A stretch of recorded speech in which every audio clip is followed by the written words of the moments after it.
Hello बच्चों, अब last के 2 क्वेश्चंस रह गए थे एक्सरसाइज 1.1 के, वो कर लेते हैं। ऑब्जेक्टिव टाइप के क्वेश्चन है, ऑप्शन बेस इनके आंसर है। बाकी अपन प्रॉपर वे में करेंगे। अगर वही मान लीजिए आपके बोर्ड एग्जाम में ऑप्शन बेस ना देके सिंपल क्वेश्चन दे दिया जिसको आप क्या करना है, विद लैंग्वेज एक्सप्लेन करना है, तो कैसे करेंगे। देखिए question number 15, let R B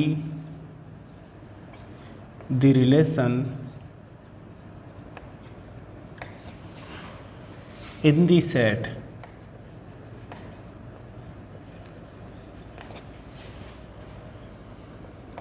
(1, 2, 3, 4) given by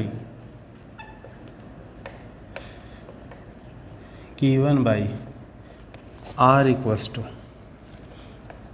और ये किस फॉर्म में दे रखा है, ये रोस्टर फॉर्म में दे रखा है बच्चों। इसमें ऑर्डर्ड पेयर्स हैं 1, 2, 2, 2, 1, 1, 4, 4, 1, 3, 3, 3,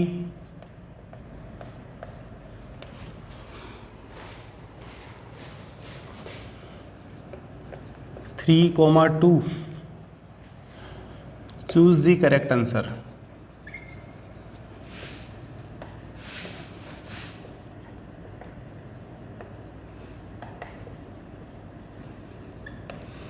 ऑप्शन बेस हैं तो ABCD 4 ऑप्शन दे रखे हैं, उनमें से अपने को करेक्ट ऑप्शन कौन सा है वो सेलेक्ट करना है।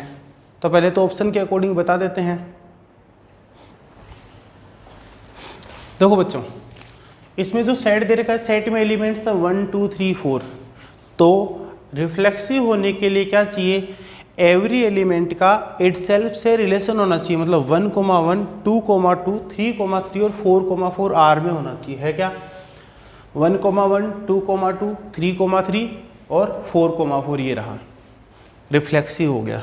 सिमेट्रिक के लिए जो ऑर्डर पेयर्स दे रखे हैं उनमें अपने को इस टाइप का रिलेशन चाहिए कि अगर ए का बी से रिलेशन, मतलब A comma B belongs to R है तो B comma A also belongs to R होना चाहिए। देखिए जैसे यहाँ 1, 2 है तो 2, 1 होना चाहिए। है क्या, कहीं पे नहीं है, कंडीशन फेल हो गई। मतलब ये जो रिलेशन है वो सिमेट्रिक नहीं होगा। अब ट्रांजिटिव में क्या होगा, अगर ए का बी से, बी का सी से रिलेशन जनरेट हो रहा है तो क्या करेंगे अपन, ए का सी से रिलेशन चेक करेंगे। A comma B belongs to R and B comma C belongs to R हो तो A comma C also belongs to R होना चाहिए। यहाँ पे देखिए जैसे 1 का 2 से रिलेशन है, 2 का 2 से रिलेशन, तो 1 का 2 से होना चाहिए है। उसके अलावा कोई कंडीशन देखते हैं यहाँ पे, 3 का 2 से रिलेशन है, 1 का 2 से रिलेशन है, 3, 2 नहीं, ये 3 का 2 से रिलेशन है, 2 का 2 से है तो 3, 2 होना चाहिए। फिर और आगे चेक कर लेते हैं, 1 का 1 से, 1 का 3 से है तो 1 का 3 से रिलेशन होना चाहिए। बाकी जितनी भी पॉसिबिलिटीज बन सकती हैं उन सबको चेक कर लेंगे। तो ये ईच एंड एवरी सिचुएशन में क्या हो रहा है, ए का बी से, बी का सी से रिलेशन, तो ए का बी से, बी का सी से, तो ए का सी से रिलेशन मिल रहा है, मतलब ट्रांजिटिव है। तो कौन सा हो जाएगा, option A, R is reflexive and symmetric but not transitive. Symmetric तो है ही नहीं, option A rejected. Option B, R is reflexive and transitive but not symmetric, ये करेक्ट ऑप्शन हो जाएगा। रिफ्लेक्सिव भी है, ट्रांजिटिव भी है, लेकिन सिमेट्रिक नहीं है। तो कौन सा ऑप्शन हो जाएगा इसका, इसका जो आंसर है वो हो जाएगा ऑप्शन बी। विद लैंग्वेज कैसे करना है वो मैं आपको करके बता देता हूं नीचे complete. A relation R in the set A equals to 1, 2, 3, 4 is defined as, किस टाइप से डिफाइन है, R equals to 1, 2, 2, 2, 1, 1, 4, 4, 1, 3, 3, 3,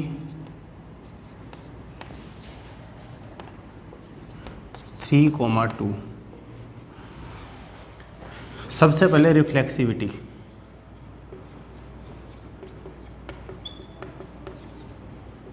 तो यहाँ पे क्या हो जाएगा, सिंस 1, या अपन 1 2 3 4 लिखने के लिए अपन ये लिख देते हैं direct, every element of A, for every element of A comma a belongs to R, that is 1, 1 belongs to R, 2, 2 belongs to R, 3, 3 belongs to R, 4, 4 belongs to R. This implies R is reflexive, R reflexive हो जाएगा। फिर symmetricity, symmetricity में given elements के लिए अपन देखते हैं, तो यहाँ पे देखो 1, 2 R में है लेकिन 2, 1 नहीं आ रहा, कंडीशन यहीं पे फेल होगी। तो यहाँ पे since 1, 2 belongs to R but 2, 1 does not belongs to R.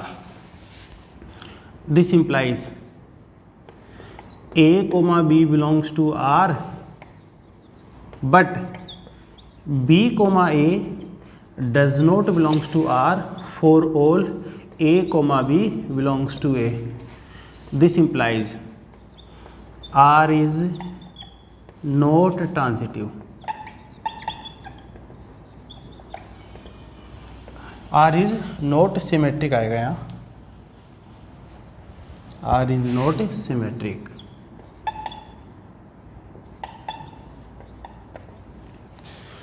ये होगी।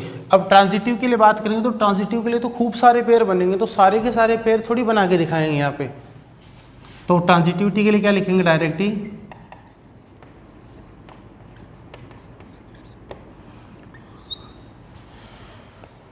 ट्रांजिटिविटी के लिखेंगे A, B belongs to R and B, C belongs to R implies that A, C also belongs to R for all A, B, C belongs to A. This implies R is transitive। तो ये क्या हो जाएगा, ये reflexive transitive होगा लेकिन symmetric नहीं होगा। ये लैंग्वेज के साथ इसको रिप्रेजेंट करने का तरीका हो गया। तो ये क्वेश्चन नंबर 15 कंप्लीट हो गया।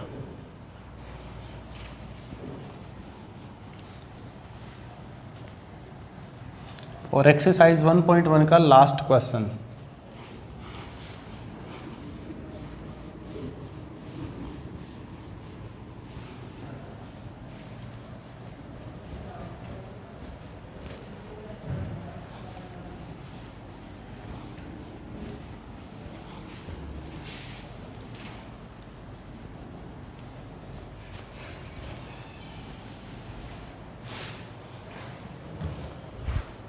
आखिरी क्वेश्चन क्या है बच्चों, ये भी ऑब्जेक्टिव टाइप ही है।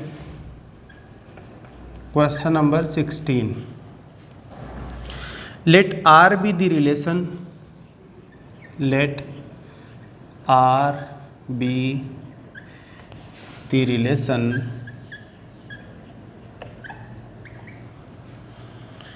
in the set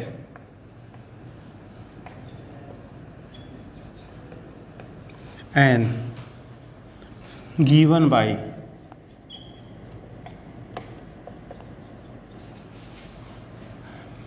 R equals to set of all ordered pairs A comma B such that A equals to B minus 2 और B की जो वैल्यू है वो 6 से ग्रेटर लेनी है। Choose the correct answer, choose the correct answer.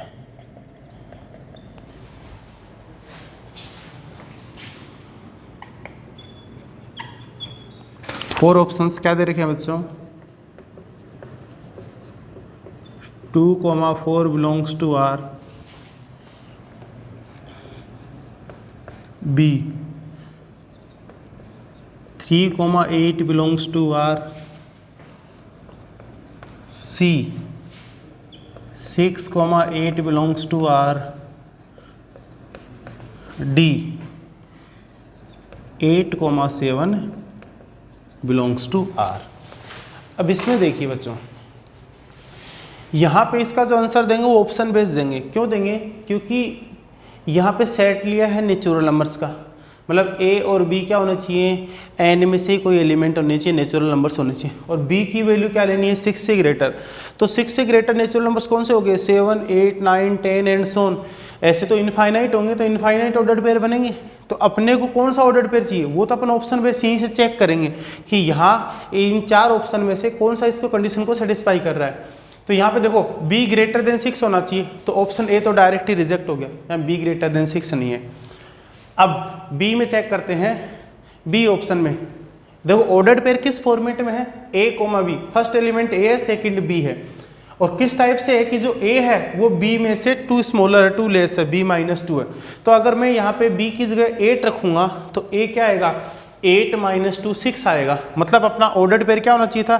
6,8 होना चाहिए था। तो ये तो 3,8 है, ये रिजेक्टेड। नेक्स्ट 6,8, अभी चेक किया अपन ने 6,8, तो सी ऑप्शन करेक्ट है। डी, अगर बी की जगह यहाँ पे 7 रखेंगे तो 7-2 कितना होगा? 5। तो ये करेक्ट कब होता? जब ये 5,7 होता तब होता। तो इन चारों ऑप्शन में से कौन सा ऑप्शन करेक्ट हो जाएगा? सी ऑप्शन करेक्ट हो जाएगा। अगर इसको लैंग्वेज के रूप में लिखना है तो यहाँ पे ये एलिमेंट पुट करके देखना पड़ेगा, सिंपल सा लिख देंगे यहाँ पे देखो, a relation R in the set N is defined as, किस टाइप से डिफाइन है? A is related to B if and only if A equals to B-2, b greater than 6 for all a, b belongs to n। Given set में आ जाएगा। अब अपने को तो relation किसके लिए देखना है? यहाँ पे ये जो ऑप्शन है उनके अकॉर्डिंग देखना है। तो यहाँ पे देखो, when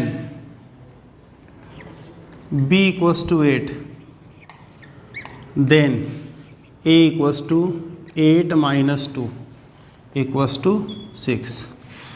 This implies 6,8 belongs to R। ये अपना आंसर हो गया। तो ये क्वेश्चन नंबर 16 कंप्लीट हो गया है। इसी क्वेश्चन के साथ में अपनी एक्सरसाइज 1.1 भी कंप्लीट हो गई है। तो रिलेशन से रिलेटेड जो भी पार्ट दे रखा था वो इसमें कंप्लीट हो चुका है।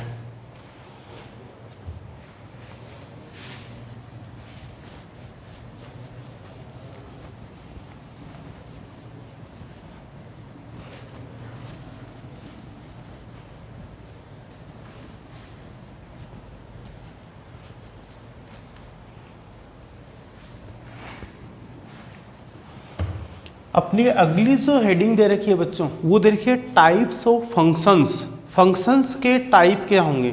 जैसे अपन ने यहाँ पे इसमें स्टडी क्या किया था एक्सरसाइज 1.1 में, टाइप्स ऑफ रिलेशंस।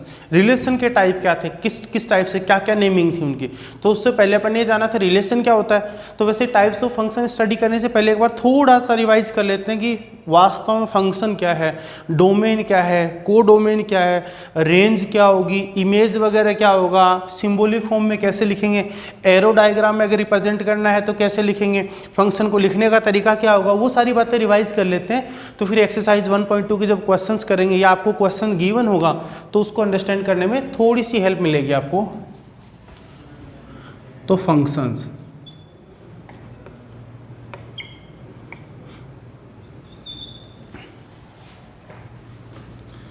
मैं पहले फंक्शन की डेफिनेशन लिख रहा हूँ, उसी से आगे एक्सप्लेन करेंगे और उसी में बाकी बातें भी आ जाएंगी। Function, a relation from set A to set B is said to be a function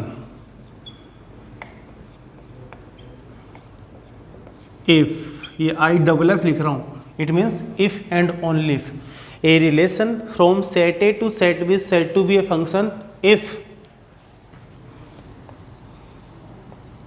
each and every, ये अंडरलाइन कर रहा हूँ मैं, each and every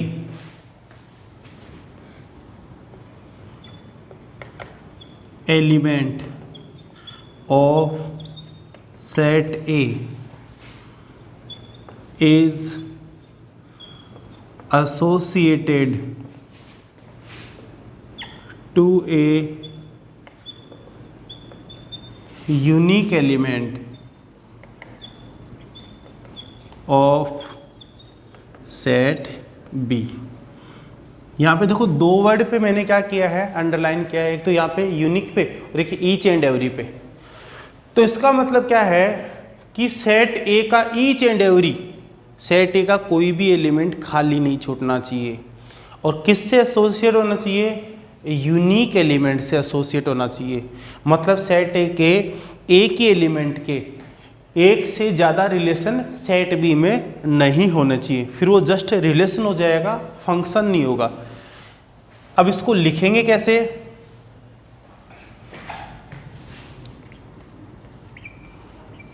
it is represented,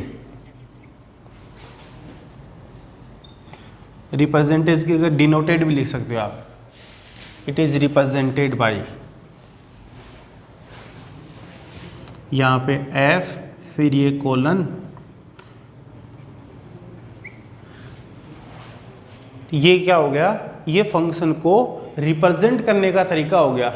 F function है, कोलन का साइन ए टू बी, मतलब ये function कहाँ से कहाँ डिफाइन है? A to B. रीड किस टाइप से करोगे?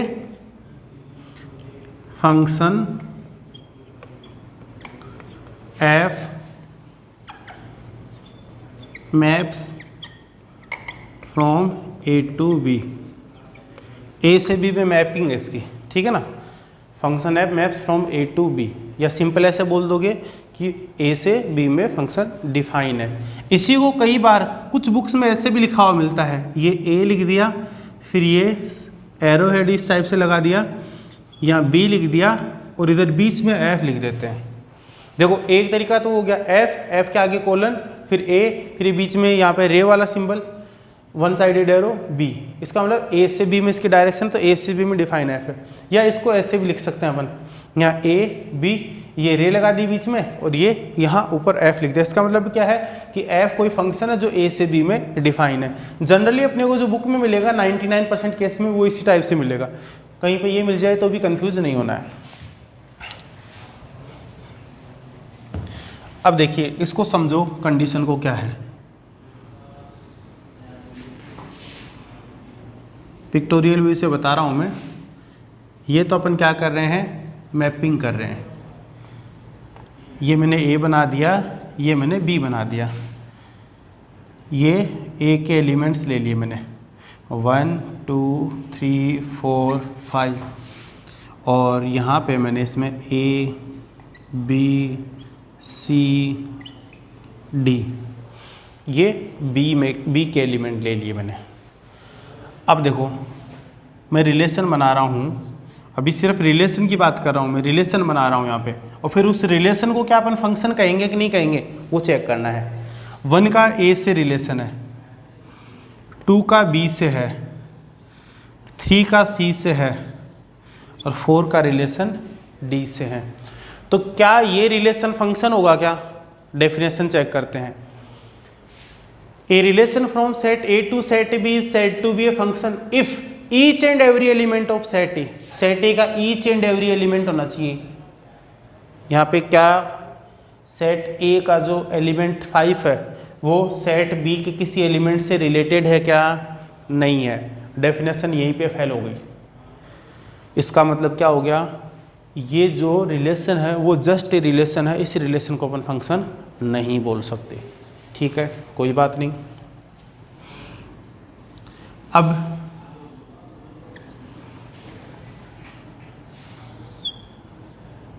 यहाँ पे इस टाइप से मैंने एक और बना दिया। अब ये जो रिलेशन है, क्या ये रिलेशन एक फंक्शन है क्या? चेक करते हैं कंडीशन। क्या दे रखा है? Each and every element of set A का each and every element associated होना चाहिए, रिलेटेड होना चाहिए। ठीक है, तो देखो सेट ए में 1 का भी कोई ना कोई रिलेशन है, 2 का भी है, 3 का भी है, 4 का भी है और 5 का भी है। पहली कंडीशन तो सेटिस्फाई हो गई। उसके बाद में किससे? To a unique element of set B, unique होना चाहिए। यूनिक का मतलब अद्वितीय, कि यहाँ का एक एलिमेंट है उसका एक से रिलेशन हो चाहिए, या ये जो डोमेन जिसको बोलते हैं अपन, अब फंक्शन के लिए डोमेन हो जाएगा और रिलेशन के लिए जिन एलिमेंट का रिलेशन होता है उन एलिमेंट का सेट डोमेन होता है। तो यहाँ पे जो डोमेन के जो एलिमेंट्स आएंगे उनका जो रिलेशन होगा किससे? इसको को डोमेन बोलते हैं, सेट बी को, कंप्लीटली को डोमेन के एलिमेंट्स हैं। तो क्या होना चाहिए कि यूनिक, एक एलिमेंट का एक एलिमेंट से ही क्या होना चाहिए? रिलेशन होना चाहिए। एक एलिमेंट का मोर देन 1 एलिमेंट से रिलेशन नहीं होना चाहिए, यूनिक एलिमेंट से। जैसे 1 का ए से रिलेशन है, 1 का किसी और अदर एलिमेंट से रिलेशन नहीं है। एलिमेंट 1 का यूनिक रिलेशन है यहाँ पे, एलिमेंट 2 का यूनिक रिलेशन है, एलिमेंट 3 का यूनिक रिलेशन है। लेकिन अब बात करें 4 के लिए, देखो 4 का रिलेशन डी से भी है और 4 का रिलेशन ई से भी है। क्या ये रिलेशन यूनिक हुआ? क्या नहीं हुआ। इसका मतलब क्या हो गया कि ये जो सेट ए था इसका एलिमेंट जो 4 है उसका सेट बी के मोर देन 1 एलिमेंट से क्या है? रिलेशन है, एसोसिएशन है। तो इसका मतलब ये जो रिलेशन है वो यूनिक रिलेशन नहीं है। तो वहाँ यहाँ तक ये वाली कंडीशन सेटिस्फाई तो हो गई थी, each and every element of set ए। लेकिन आगे ये यहाँ पे गलत बात हो गई। यहाँ देखो each and every element of set A is associated to a unique element of set B. तो ये यूनिक एलिमेंट से क्या है? एसोसिएटेड नहीं है, रिलेटेड नहीं है। इसलिए ये जो रिलेशन है वो भी क्या है? जस्ट ए रिलेशन है। इस रिलेशन को आप फंक्शन नहीं बोल सकते हो। ठीक है, अब चेक करते हैं। अगर मान लो ऐसी कंडीशन आ गई, इसको हटा दिया मैंने, क्या अब ये रिलेशन फंक्शन बन गया? क्या अब बन गया बिल्कुल फंक्शन। कैसे? सेट ए का ईच एंड एवरी एलिमेंट क्या है? सेट बी के यूनिक एलिमेंट से एसोसिएटेड है। मतलब सेट ए के एक एलिमेंट का क्या है? एक ही एलिमेंट से रिलेशन है। इस साइड में ये जो सेट ए बन रहा है इसका एक से ज़्यादा एलिमेंट से रिलेशन नहीं है। तो ये क्या बन गया? ये फंक्शन बन गया। ठीक है, इसी में कुछ और डिफाइन कर रहा हूँ मैं, फिर चेक करते हैं। अब जैसे ये एलिमेंट 5 है सेट ए का, इसका रिलेशन डिफाइन कर रहा हूँ मैं सेट बी के एलिमेंट डी के साथ में। क्या अब ये रिलेशन फंक्शन है? क्या अभी भी ये रिलेशन फंक्शन है।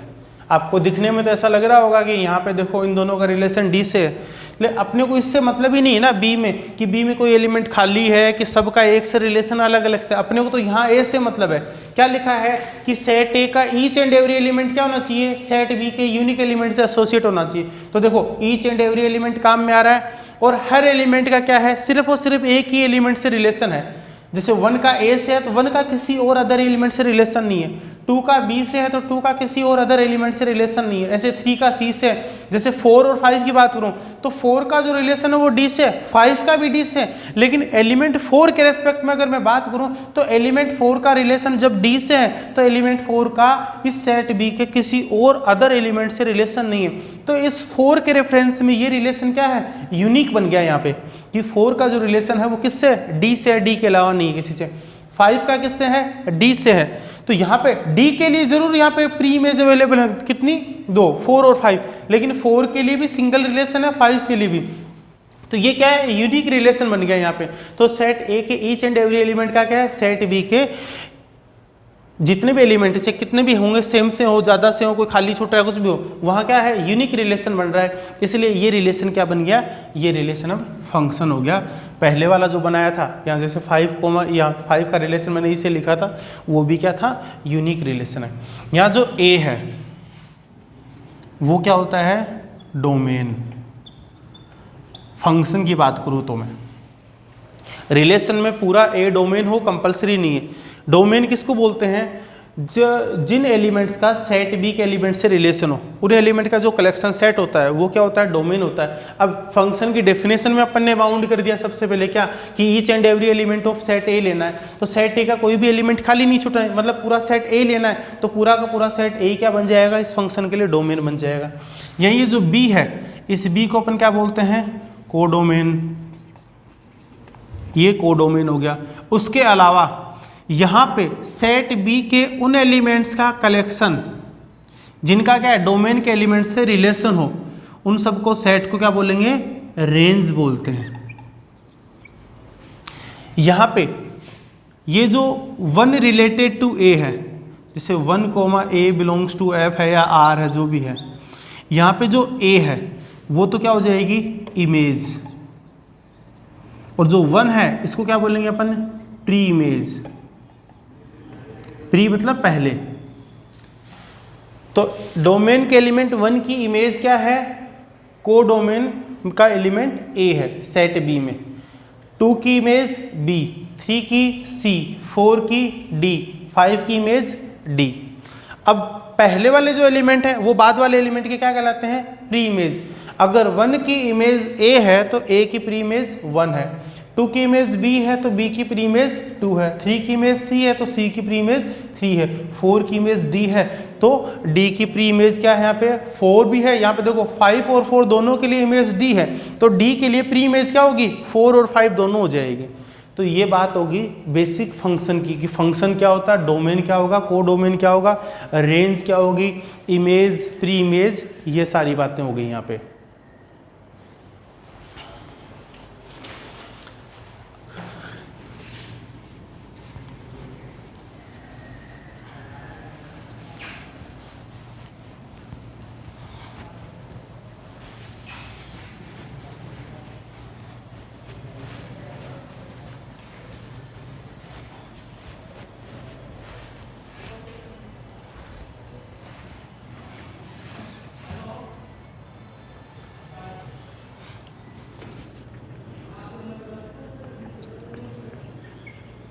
Types of functions.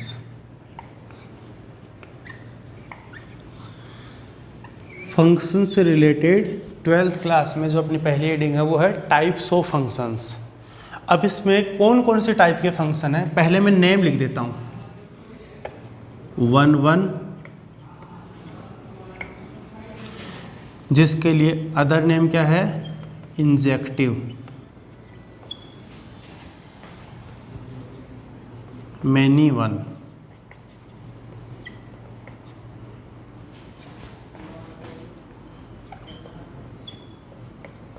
On to, onto के लिए अदर नेम क्या है, सर्जेक्टिव, और into. 1 1, many 1, onto, into. अभी यहाँ पे सबसे पहले ये समझ लेते हैं कि ये फंक्शन के टाइप हैं क्या, इनका मीनिंग क्या है, उसके बाद में इनके अपन डेफिनेशन देख लेंगे कि अगर रिप्रेजेंट करना हो, लिखना हो, आगे अपने को क्वेश्चन सोल्व करना हो तो लैंग्वेज कैसे लिखेंगे। फिलहाल मैं ये एक बार बता देता हूँ, आपको समझा देता हूँ। 1 1, मैनी 1, ऑन टू, इनटू, ये क्या है।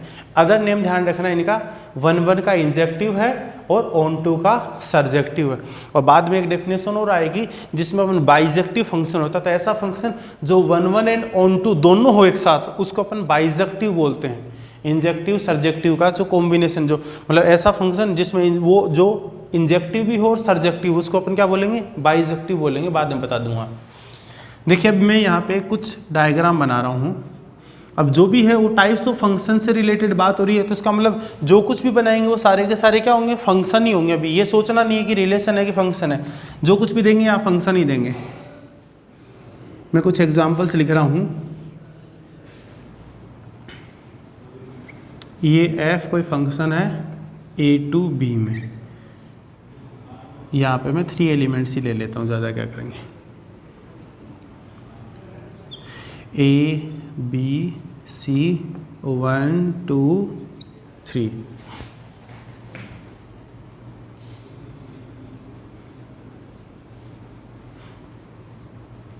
इस डायग्राम को अपन क्या बोलते हैं, पिक्टोरियल व्यू या एरो डायग्राम। ये भी कोई फंक्शन है एफ ए टू बी। अभी डिफाइन नहीं किया कि ए से बी में क्या है, बस जस्ट बना के छोड़ रहा हूँ एक बार। ये एलिमेंट ए है, ये बी है, ये सी है, 1 2 3। फिलहाल एक बार ये 1 1 और मैनी 1 ये समझ लेते हैं।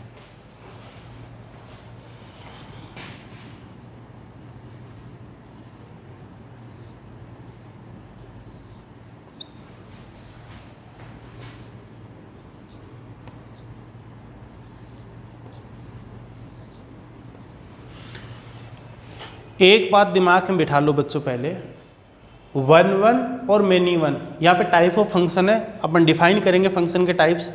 तो जो 1 1 और मैनी 1 है वो किससे रिलेटेड होते हैं, वो डोमेन से रिलेटेड होते हैं। डोमेन के बेसिस पे अपन क्या करेंगे, फंक्शन को आइडेंटिफाई करेंगे कि 1 1 टाइप का है कि मैनी 1 टाइप का है। कैसे करेंगे वो अभी बताएंगे।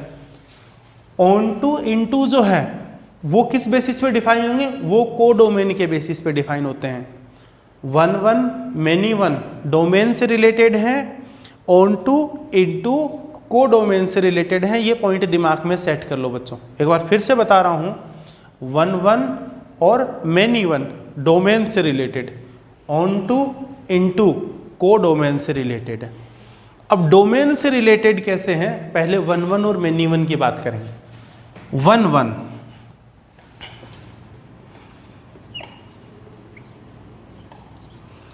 नाम से पता चल रहा, देखो 1 1 डोमेन के एक एलिमेंट के क्या हो, डोमेन के कोई डोमेन के एक एलिमेंट से रिलेशन हो, एसोसिएशन हो। मतलब डोमेन के ईच एंड एवरी एलिमेंट की क्या है, को डोमेन में सिंगल यहाँ पे मतलब एक एलिमेंट की एक इमेज अवेलेबल होनी चाहिए। तो अलग अलग एलिमेंट के लिए क्या होना चाहिए, अलग अलग इमेज अवेलेबल होनी चाहिए। फिर से सुन लो, 1 1 का मतलब क्या है, 1 1 एक एलिमेंट का एक से रिलेशन होना चाहिए। जैसे ए का 1 से है, बी का 2 से है, सी का 3 से है।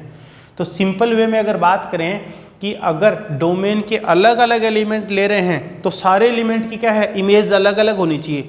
कोई भी 2 या 2 से ज़्यादा एलिमेंट की इमेज सेम नहीं होनी चाहिए। ये जो फंक्शन है वो 1 1 हो गया। एक बार मैनी 1 और बता देते हैं, मैनी 1 आते ही ये 1 1 और अच्छे से क्लियर हो जाएगा। मैनी 1 नाम से पता चल रहा है, मैनी मोर देन 1 डोमेन के मोर देन 1 एलिमेंट का को डोमेन के एक ही एलिमेंट से रिलेशन हो, वो फंक्शन क्या कहलाएगा, मैनी 1 कहलाएगा। जैसे यहाँ पे देखो, डोमेन के एलिमेंट ए का यहाँ को डोमेन के एलिमेंट 1 से रिलेशन है, लेकिन अगर बी और सी की बात करूँ तो बी और सी दोनों का रिलेशन ही क्या है, 2 से है। तो मैनी 1 डोमेन के एक से ज़्यादा एलिमेंट का क्या है, को डोमेन के एक एलिमेंट से रिलेशन है। अब वो कैसा भी हो सकता है सारे एलिमेंट का क्या हो, एक एलिमेंट से रिलेशन हो, या कई ऐसा हो गया कि सिर्फ इन 2 का तो क्या है, एक से रिलेशन है, बाकी हर सिचुएशन में एक एलिमेंट का एक से रिलेशन, वो भी क्या कहलाएगा, मैनी 1 कहलाएगा। तो ये 1 1 है, ये मैनी 1 है। 1 1 सिंगल एलिमेंट सिंगल रिलेशन, यहाँ पे अलग अलग एलिमेंट के लिए अलग अलग इमेज अवेलेबल होनी चाहिए। जब एलिमेंट सेम है तो इमेज भी सेम होनी चाहिए। जैसे यहाँ पे देखो, ए का 1 से, बी का 2 से, सी का 3 से, सारे एलिमेंट की क्या अलग अलग इमेज अवेलेबल हैं। मैनी 1 में क्या है कि डोमेन के एक से ज़्यादा एलिमेंट, मोर देन 1 एलिमेंट की क्या होनी चाहिए, को डोमेन में सेम इमेज अवेलेबल होनी चाहिए। जैसे बी और सी की बात करूँ मैं, तो बी और सी के लिए यहाँ पे बी की इमेज भी 2 है, सी की इमेज भी क्या है, 2 है। तो ये फंक्शन हो गया 1 1, ये हो गया मैनी 1। जैसे यहाँ बात करें कि मान लो ये 3 एलिमेंट्स हैं, यहाँ पे ये 3 एलिमेंट्स हैं, फर्स्ट का भी इससे रिलेशन है, सेकंड का भी इसी से है, थर्ड का भी इसी से रिलेशन है, ये भी क्या हो गया, मैनी 1 हो गया, मैनी 1। जैसे मैंने एक और ले लिया, जैसे यहाँ 1 2 3 4 एलिमेंट हैं, ये 1 2 3 4 5 6 हैं। फर्स्ट का इससे रिलेशन है, सेकंड का थर्ड वाले से है, फोर्थ का फिफ्थ वाले से है, सिक्स्थ का लास्ट, इसमें फोर्थ का लास्ट वाले से है, थर्ड का इसमें फिफ्थ से हो गया। तो यहाँ पे देखो, एक एलिमेंट का एक से रिलेशन है, यहाँ पे सारे एलिमेंट्स के लिए अलग अलग एलिमेंट के लिए क्या अलग अलग इमेज अवेलेबल है। तो फंक्शन क्या हो गया, 1 1 टाइप का हो गया, 1 1। जैसे एक और एग्जांपल ले रहे हैं कि मान लो 1 2 3 4 5 6 7 है, यहाँ पे 1 2 3 4 5 6 7, फर्स्ट का इससे है, सेकंड का रिलेशन इससे है, थर्ड और फोर्थ का इससे है, फिफ्थ का इससे है, सिक्स्थ और सेवन्थ का इस एलिमेंट से रिलेशन है। तो यहाँ पे देखो इस कंडीशन में डोमेन के मोर देन वन एलिमेंट का क्या है, को डोमेन के सेमी एलिमेंट से रिलेशन आ गया। यहाँ पे चेक कर लो, डोमेन के मोर देन वन एलिमेंट्स का क्या है, को डोमेन के एक एलिमेंट से रिलेशन आ गया। तो ये फंक्शन किस टाइप का हो गया, मैनी वन टाइप का हो गया। तो ये बात होगी वन वन और मैनी वन की। अब बात करेंगे ऑन टू इनटू की।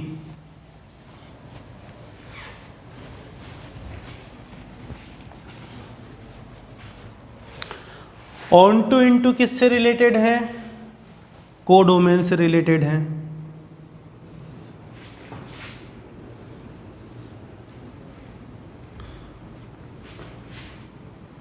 ये ए है, ये बी है, ये एफ है।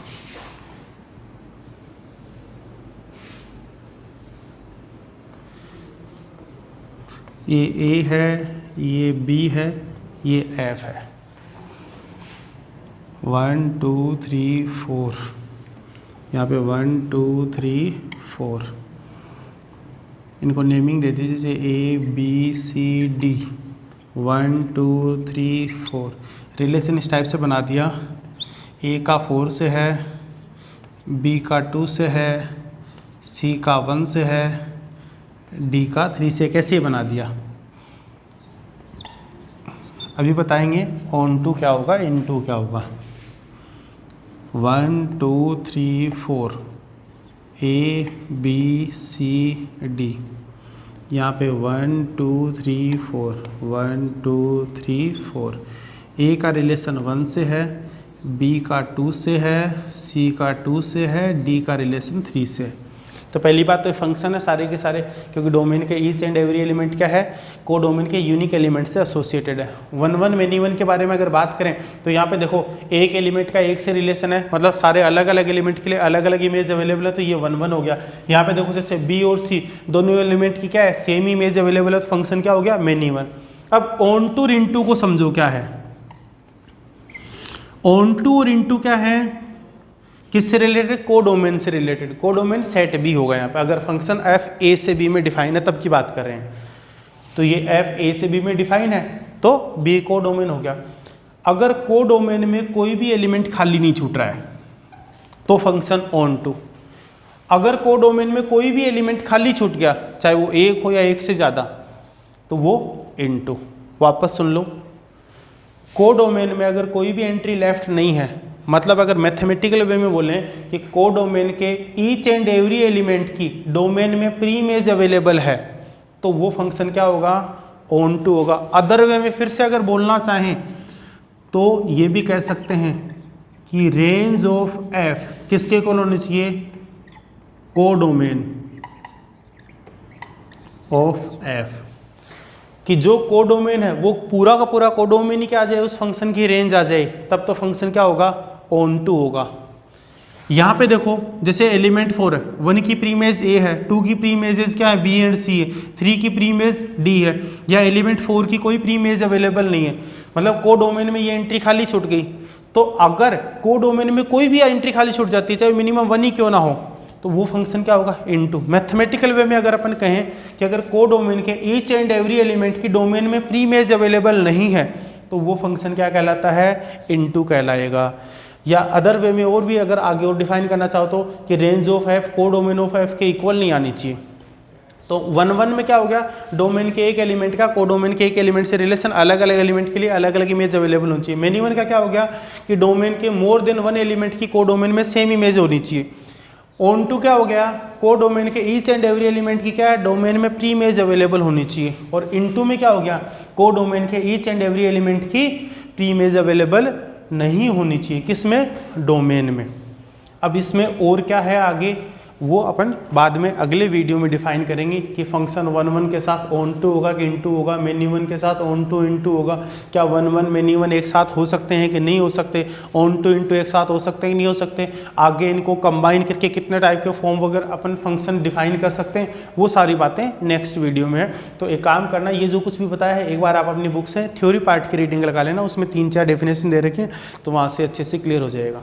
चलो बच्चों आज के लिए इतना ही, मिलते हैं अगले वीडियो में। ओके।